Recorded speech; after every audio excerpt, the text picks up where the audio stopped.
प्रदेश के उप मुख्यमंत्री बृजेश पाठक अपने एक दिवसीय दौरे पर पहुंचे अमेठी।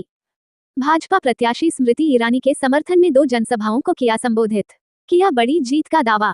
प्रदेश के उप मुख्यमंत्री बृजेश पाठक अमेठी से भाजपा प्रत्याशी स्मृति ईरानी के समर्थन में जनसभा को संबोधित करने आज अमेठी पहुंचे, जहां उन्होंने अमेठी विधानसभा के गोसाईगंज और गौरीगंज विधानसभा के शाहगढ़ बाजार में जनसभा को संबोधित किया। इस दौरान उन्होंने कांग्रेस पर जमकर हमला बोला और भाजपा की बड़ी जीत का दावा।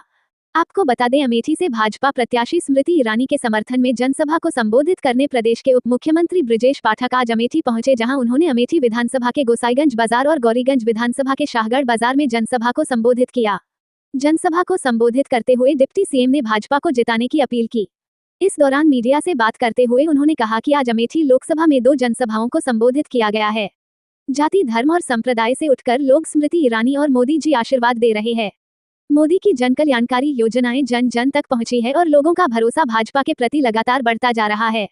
2019 की अपेक्षा इस बार मौजूदा सांसद बड़े अंतराल से चुनाव जीतेंगी और इस बार यहां लड़ाई ही नहीं है और कांग्रेस के युवराज यहां से पलायन कर चुके हैं।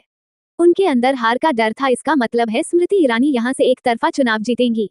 2 चरण में भाजपा एक तरफा चुनाव जीत रही है और तीसरे चरण में भी जीतेगी। इस दौरान प्रियंका गांधी पर निशाना साधते हुए उन्होंने कहा कि प्रियंका गांधी के रायबरेली में कैंप करने से कोई फर्क पड़ने वाला नहीं है। ये लोग सिर्फ राजनीतिक पिकनिक मनाने यहाँ पर आते हैं। इनका अमेठी, रायबरेली और उत्तर प्रदेश से कोई लेना देना नहीं है।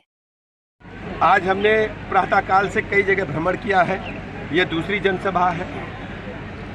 जाति, धर्म, संप्रदाय से ऊपर उठकर के लोग स्मृति ईरानी जी को अपना आशीर्वाद दे रहे हैं, मोदी जी को आशीर्वाद दे रहे हैं। मोदी जी की गरीब कल्याण योजनाएं जन जन तक पहुंची हैं।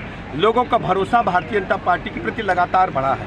मैं कह सकता हूं कि 19 की भांति प्रचंड बहुमत के साथ दीदी जीतेंगी और इस बार यहां लड़ाई नहीं है, क्योंकि कांग्रेस के युवराज पलायन करके यहां से चले गए हैं।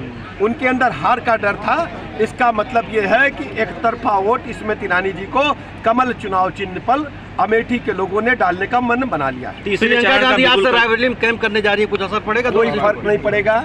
ये सब राजनीतिक पिकनिक मनाने के लिए आते हैं। इनका अमेठी, रायबरेली से कोई लेना देना नहीं, उत्तर प्रदेश से कोई लेना देना नहीं। तीसरे चरण का बिगुल कल बज रहा है। देखिए, प्रथम चरण के दोनों चरणों में भारतीय जनता पार्टी एक तरफा जीत रही है। तीसरे चरण में भी आप देखेंगे भारतीय जनता पार्टी है, जो विपक्षी गठबंधन है, इसको इंडी गठबंधन हम लोग कहते हैं, वो बिल्कुल भी लड़ाई में नहीं है, सक्रियता नहीं है।